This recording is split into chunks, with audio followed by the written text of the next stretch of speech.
Pourquoi est-il si difficile de boire la tisane de notre mère qui est censée nous donner la santé, mais hyper facile d'adorer le bonbon que nous savons bien renferme des substances qui sont censées ne pas nous donner la bonne santé?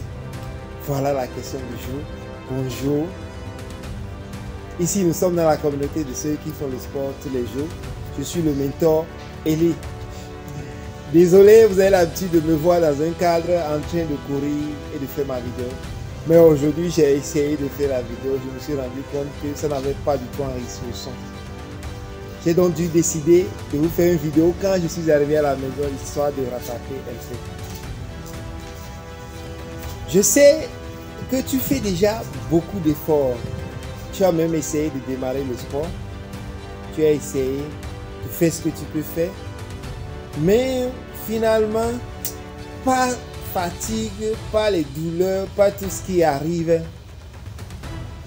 Tu t'es vu et tu t'es rendu compte que tu as déjà abandonné cette activité, cette chose qui est censée te donner la bonne santé. Moi-même, je suis passé par là. Je suis passé par là et je sais ce que tu ressens. C'est ce que tu ressens.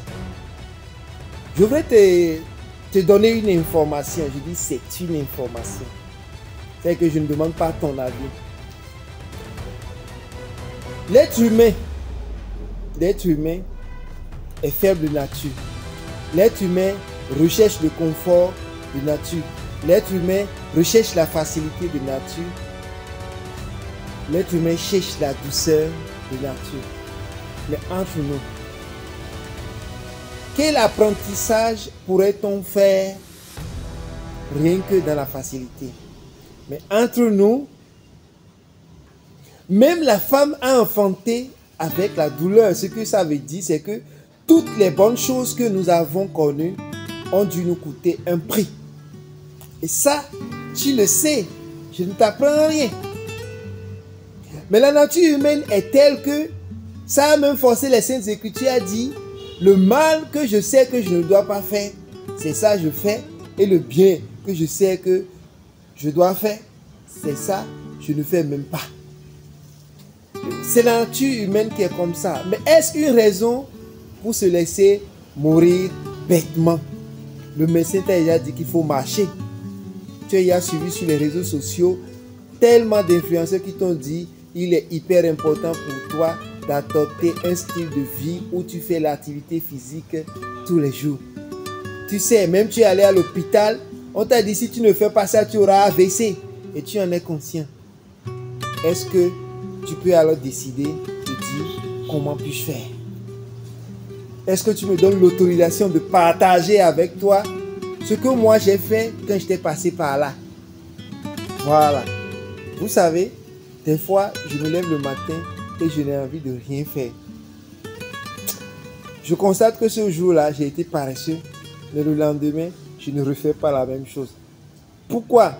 Car il y a une autre loi qui est très intéressante et qui fonctionne pour tout. La loi l'a dit ceci: tout ce que tu fais de façon répétitive pendant plus de 21 jours, c'est pour ça que 21 jours est écrit ici, devient alors ton habitude. Les neuroscientifiques ont démontré qu'il y a des cellules de notre cerveau qui s'illuminent au même moment quand nous faisons une telle action. Et plus tu fais la même action, plus le cerveau se rappelle qu'il faut qu'il travaille de façon concomitante pour te donner la facilité. Le premier jour, tu as appris à porter les chaussures, tu remarquais que tu portais les chaussures. Aujourd'hui, tu portes les chaussures sans même t'en rendre compte. Voilà comment tu as créé une habitude. Et pour que cette loi fonctionne en ta faveur, à partir de maintenant, qu'est-ce que tu fais? Observe ce que tu fais. Décide de faire une bonne action. Même si c'est une action douloureuse. Et quand il t'arriverait de rater un jour, ne rate pas le deuxième jour. Car dès que tu le fais 2 fois, ça devient une nouvelle habitude que tu commences par créer. Et cette nouvelle habitude alors, si c'est une mauvaise habitude, alors c'est grave. Si c'est une bonne attitude, alors c'est super. Donc, si ton habitude, c'est d'apprendre à faire le sport tous les jours, si tu as raté un jour, ce n'est pas grave. Mais ne rate pas la deuxième fois. Ne rate pas le deuxième jour. Fais de telle sorte que le deuxième jour, tu puisses trouver une manière de pouvoir le faire. Même si c'est un peu que tu as fait, c'est déjà quelque chose que tu as fait. Si tu aimes ce format de vidéo, c'est-à-dire le fait que je reste tranquille et que je nous parle, dis-le moi. Réponds-moi. Là, je vais peut-être dire qu'il faut peut-être que je parle souvent sur place pour te permettre de garder. Et au-delà de tout ça, regarde, si tu estimes que tout ce que nous disons, tes proches ont besoin de l'entendre pour être en bonne santé, aime la vidéo, partage ça, partage-leur ça et ça nous fera beaucoup grandir. Tu sais que notre objectif, c'est vraiment faire tout pour que des gens comme toi vivent 100 ans et plus en bonne santé.